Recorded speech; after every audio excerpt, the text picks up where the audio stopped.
World War II became a catalyst for weapons that had been unimaginable only a few years before, but one of them would shake infantrymen to their very core. It was the multiple rocket launcher, a spectacularly devastating tool that was as effective on the enemy's morale as it was on their numbers. From the shrieking horror of the German Nebelwerfer that routed the green US recruits at the Battle of Kasserine Pass, to the dreary wails of Stalin's organ that sent German soldiers running for their lives when they heard its uncanny sounds outside the gates of Moscow, the emerging technology proved to be a terrifyingly effective weapon. After the Americans saw the sheer power of the German and Soviet rocket launchers, they decided to create their own version. But while the Nebelwerfer was a towed launcher and the Katyusha was installed on a truck, the US decided to take it a step further and mount their novel weapon on a Sherman tank. With the mobility and heavy armor of the mighty Sherman, the T-34 Calliope rocket launcher would soon become the war's most terrifying rocket launcher system. As the Germans were eventually forced into an ever more desperate defensive war, the Calliope would strike fear into the last Nazi bastions, its maddening song resonating through the Saarland and spearheading the advance of the Allies, while portending the inevitable fall of the Third Reich.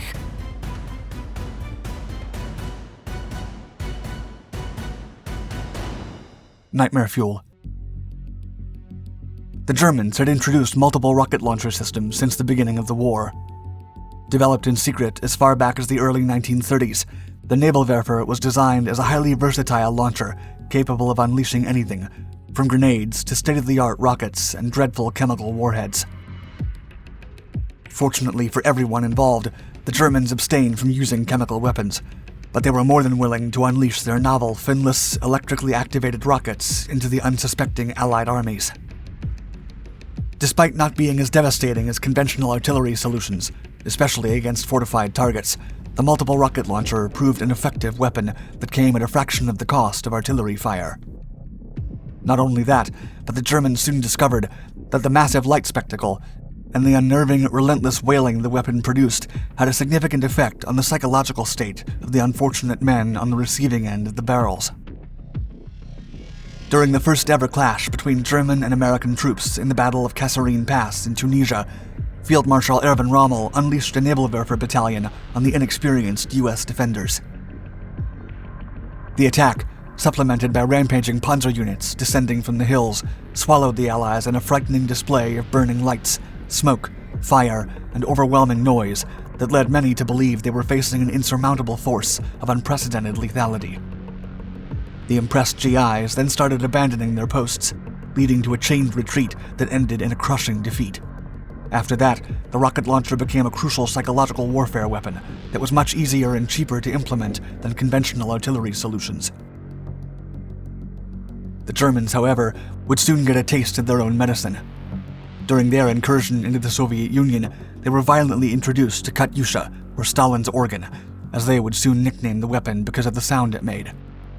The truck-mounted rocket launcher would crush the will of many Germans, thanks to its overwhelming show of power. A new player. Aware of the devastating capabilities of the rocket launchers, the US was eager to develop its own solution. Like the German and Soviet weapons, the US was looking for a highly mobile and cheap system to produce and deploy using already available vehicles.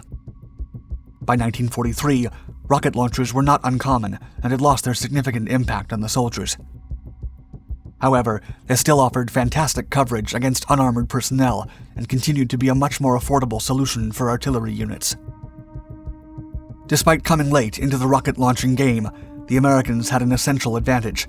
They could learn from German and Soviet mistakes. As revolutionary as the Nebelwerfer was, it had numerous disadvantages that became even more prominent as the war dragged on. For one, the rocket launcher expelled massive amounts of smoke and dust, forcing the crew to operate it from a distance. In addition, the remote control procedure and the need for a towing vehicle made the unit difficult to reposition after firing, leaving it vulnerable to quick counterattacks. The Stalin's organ solved the issue, using a highly mobile truck as the rocket launcher platform. Even so, the lightly armored vehicle was a vulnerable target that lacked the means to defend itself from infantry attacks and had to be constantly escorted by other vehicles and servicemen. For the US, the solution was obvious.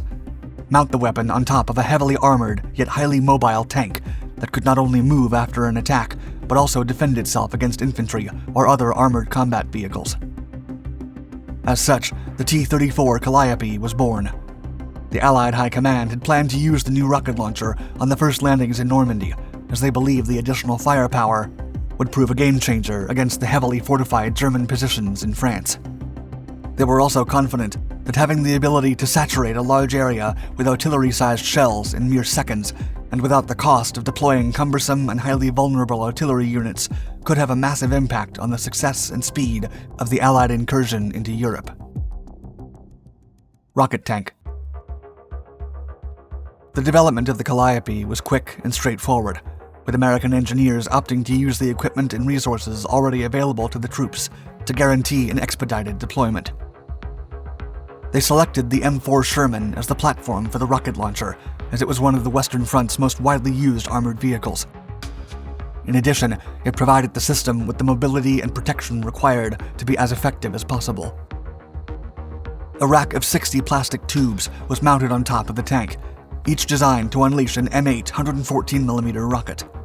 The rocket launching setup was connected to the Sherman's main gun turret, so that the rockets would be pointed at the same place the main gun was targeting. The weapon's aiming configuration gave it a tremendous advantage over other rocket launching systems, as it could correct course on the fly, and no crew member had to be exposed. Additionally, the 60-rocket capability far surpassed the 6-rocket configuration of the Nebelwerfer, and even the largest version of the Katyusha, which had 48 launching tubes. Meanwhile, the American rocket launcher had a 4-kilometer range, making it a powerful and agile rocket launching system, unlike any other weapon of its kind. Setbacks. The hastiness with which the weapon was concocted would eventually lead to several issues. Due to its high center of gravity, the Calliope was deemed unfit for landing operations. Thus, it was taken off the D-Day landing operations scheme. Instead, 30 Shermans were equipped with the launcher for the subsequent incursion into German borders, but another flaw prevented the Calliope from seeing any action in 1944. What's more, the M4 Shermans carrying rocket launchers could not use their main gun with the rocket array mounted to their turrets. As such, the tanks had to expel the rack using a specialized ejection system to transform back into a regular Sherman and use their main gun. When the 30 initial Calliopes were about to be used for the first time on the Western Front against German defenses, the Wehrmacht launched the Ardennes Offensive, which would devolve into the Battle of the Bulge, and force the Allies to turn all the available T-34s into regular Shermans to contain the offensive. Combat action. As promising as the Calliope concept was, it wouldn't be until 1945 that the rocket launcher system would be used in combat. 5 armored divisions were supported by Calliope-equipped Sherman tanks for the final thrust into Germany. The T-34s entered battle during the Wehrmacht's darkest hour as it struggled to defend its homeland from the unyielding advance of the Allies. Under such circumstances, the American rocket launcher proved invaluable because of its psychological weapon attributes. With defeat looming ever closer, the sight of an imposing Sherman tank equipped with a fearsome rack of rocket launchers was a highly demoralizing affront. When the system was unleashed, it released a fear-inducing storm of 60 rockets, each shrieking ominously as it left a trail of fire and smoke across the sky. The rockets then pummeled the ground violently in a saturation barrage that could obliterate entire platoons if not adequately covered. As the tired and depleted German troops fought to stay alive while their regime crumbled to pieces, Calliope attacks instilled terror into their hearts, forcing numerous groups to abandon the fight. Nevertheless, the psychological effect the T-34 had could only go so far. In absolute numbers and military statistics, the weapon was considered deficient, rarely dealing significant damage to German assets and having to switch to tank mode more often than not. As if that weren't enough, the high profile of the Calliope made it a prime target for German anti-tank crews, who could often identify the T-34 all the way across the battlefield and prioritize its destruction over all other Allied vehicles. For those reasons, the Calliope was a disappointing solution that could never achieve the effectiveness its creators intended or the reliability of the Nebelwerfer and the Stalin's organ. Even so, the design was crucial in developing other influential rocket launcher weapons, such as the T-72 and the M-17. Thank you for watching Dark Ducks.